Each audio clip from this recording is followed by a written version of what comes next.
Hey y'all, Dr. Miller back in action. Took some time off inadvertently. Anyway, had a job change, not a bad thing.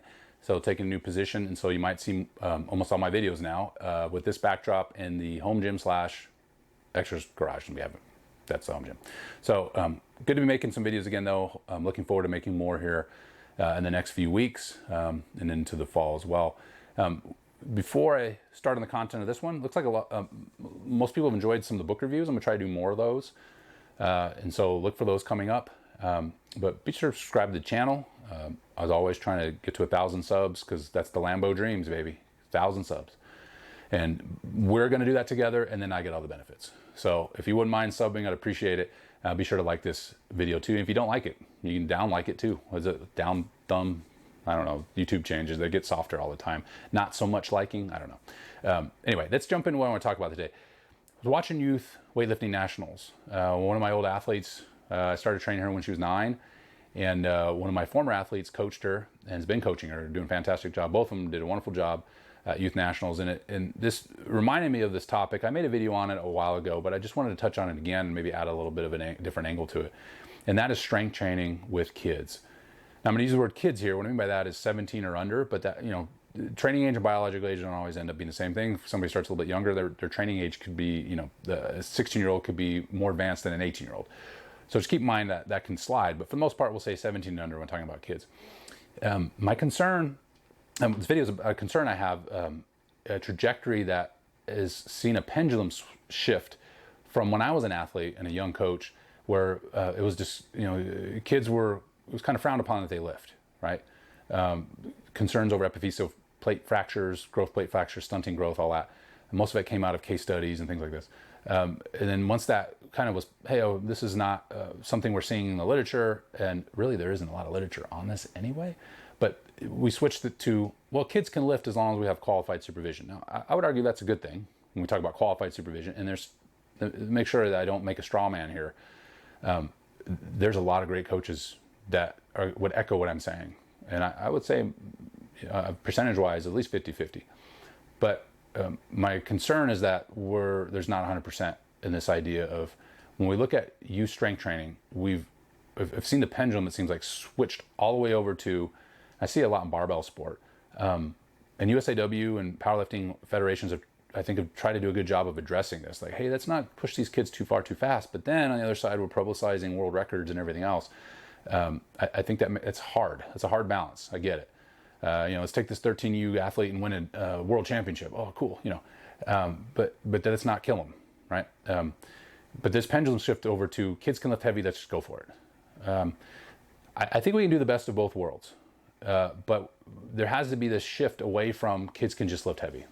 And again, most coaches out there may be watching this, if you're a coach or if you have a child or know a kid or you are a kid, this is something that we need to kind of reflect on and make sure that we're in the right lane here, in the right place, so we're not getting into one of these ditches where the kids can't train, which I don't think we're going back to more so of we're training these kids too hard.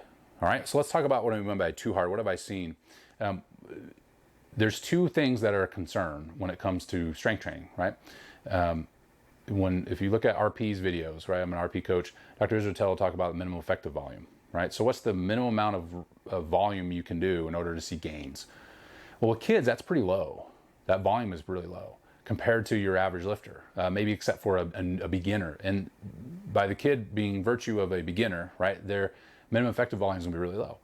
And they're also growing typically, depending on what age we're talking about. And the kid, it's him or herself, they're already getting stronger just by virtue of getting older, especially boys once they hit puberty.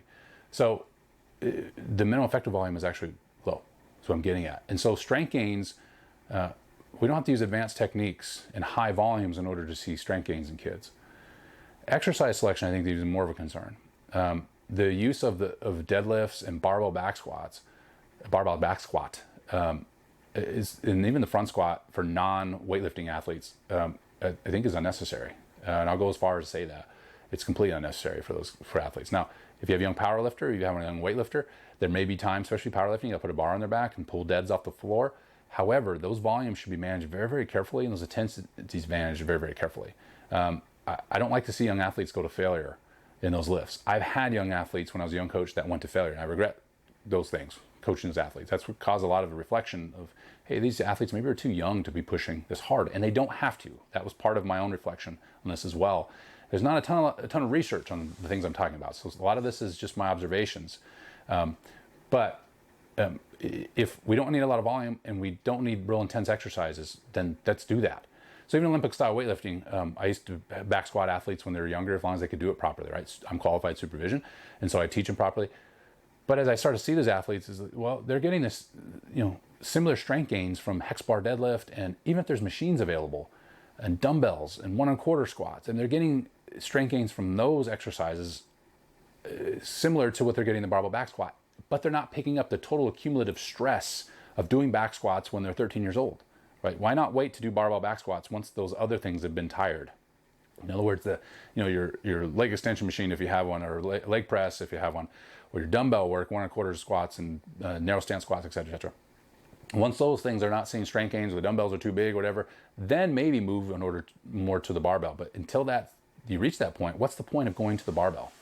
There's no point in doing that. I mean, there's no reason to do that. Now you could use it as a warm-up technique or something like that, but putting load on the athlete at that age, it just seems completely unnecessary. That's something as a coach I've had to reflect on and say, well, I don't need to do all these other techniques.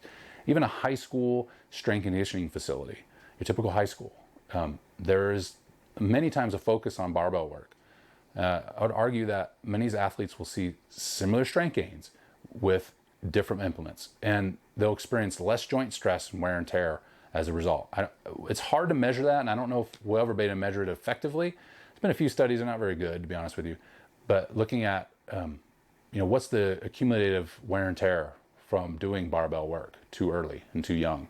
There's a Japanese study with 11 athletes, and these athletes were pushing really hard, and it was hard to determine what kind of lifting they were doing. So it wasn't a very well done study. That's what I mean by that. There's not a lot done. But even just stepping back as a coach and looking at these athletes, even if 10% more of these athletes, there's 90% of them were fine by doing the barbell back squat, but there's 10% that had some damage from all the accumulated stress from doing these heavy barbell work. What if I can just get rid of that, right? And do dumbbell work, hex bar work, whatever it is, and get those athletes the same place without that accumulative stress. Who knows how many injuries in college, perhaps, are the result of strength conditioning programs that are loading these athletes too quickly with too much advance in the exercise themselves.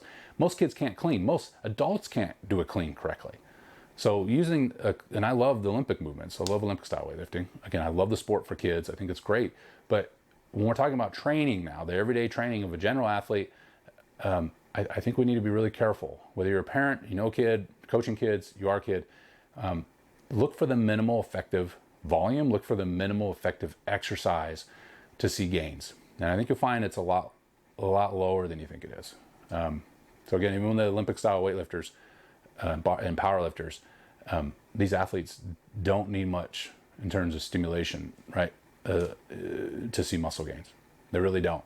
And the ones that are skilled, the ones that are really good, that could be your champions, they're going to see gains really quickly regardless. So I don't think there's any reason to have them do heavy loaded barbell work either, right? So they're already seeing gains that are beyond their peers. There's the slope of the line and their rate of gain is already significant.